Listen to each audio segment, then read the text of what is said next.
J'écoute les conseils de mon conseiller en patrimoine. J'aime bien avoir une personne en face de moi. Spontanément, plus ma banque qu'un indépendant. Je fais davantage confiance à un conseiller en patrimoine indépendant qu'à mon banquier. Je pense que quelqu'un d'indépendant est plus libre par rapport à certains produits ou systèmes d'assurance ou de rendement ou de pression interne. Donc je pense que quelqu'un d'extérieur, c'est plus fiable. J'ai toujours peur que mon banquier soit commissionné sur les produits qu'il a à vendre de sa banque. Pourquoi pas faire appel à quelqu'un qui est vraiment dans ce domaine et qui pourra m'aider par la suite. Après, pour le gage de confiance, je souhaiterais que ce soit ma banquière ou quelqu'un de confiance qui me le présente. J'ai consulté plusieurs conseillers en patrimoine.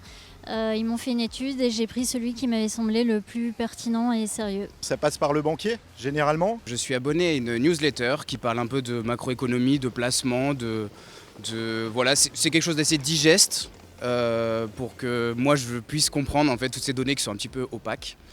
Et du coup, ça me sensibilise à la gestion de patrimoine. Je dirais que ça me séduit un peu parce que j'ai vu quelqu'un il y a 3 mois. Justement dans cette newsletter on me proposait de voir quelqu'un, donc je suis allé à sa rencontre. Alors d'abord la respectabilité du monsieur ou de la dame, mais peut-être aussi d'aller fouiller un petit peu son parcours, son CV par exemple, sur LinkedIn, sur tous les réseaux, sur les réseaux professionnels. Peut-être les avis Google, même si c'est pas toujours très juste, mais ça donne une bonne idée. Et puis de voir un peu son parcours, son CV. Par mes proches, via ce qu'on me conseille. Parce que j'aimerais aussi avoir une sécurité et me dire ok, cette personne est fiable. Oui, donc je préférerais trouver un conseiller en gestion de patrimoine indépendant.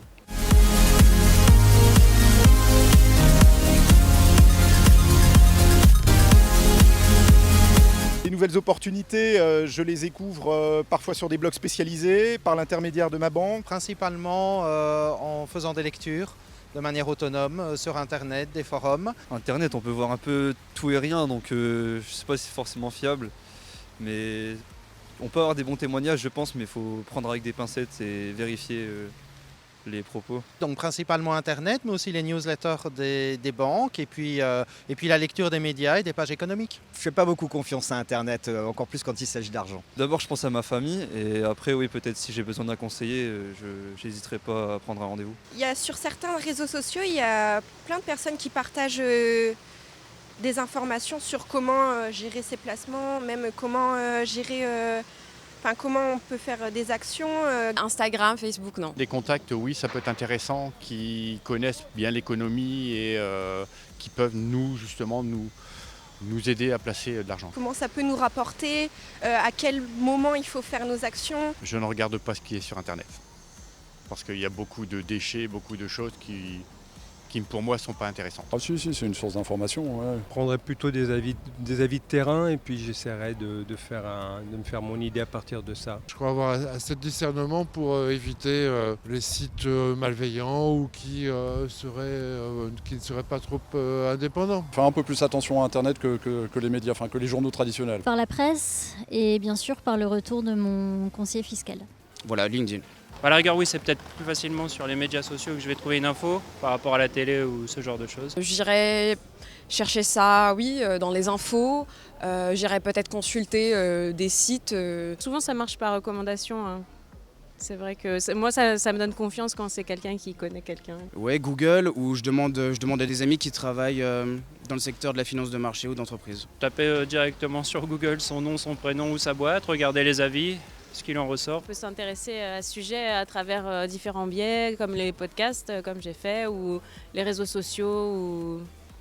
Enfin voilà, sur Google, c'est très facile maintenant de trouver une information, on tape tout de suite. Je pense une rencontre avec des gens qui le suivent, qui travaillent avec lui, et voir depuis combien de temps est-ce qu'ils ont investi, qu'est-ce que ça leur a apporté, comment est-ce qu'ils se voient sur le long terme. En fait, vraiment une expérience client. Je regarde un petit peu les tutos, beaucoup de tutos.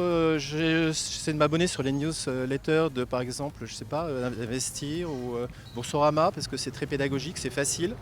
Moi, ça me va, il y a des couleurs, c'est simple. Je commence à regarder BFM Business. La presse économique, peut-être s'il proposait une réunion, quelque chose ou une conférence, j'irai le voir, j'irai l'écouter, peut-être essayer de dialoguer avec lui après. En tout cas, avoir un contact en plus de juste l'image de regarder ce que ça peut vous apporter. Des chaînes YouTube, sur des forums pour voir en fait la personne qui est vraiment gage de confiance. Tous les réseaux professionnels. LinkedIn est très intéressant parce que vous avez vraiment les CV et tous les carnets d'adresses. Une information sur LinkedIn, pour moi, elle vaut beaucoup plus qu'une information sur Facebook.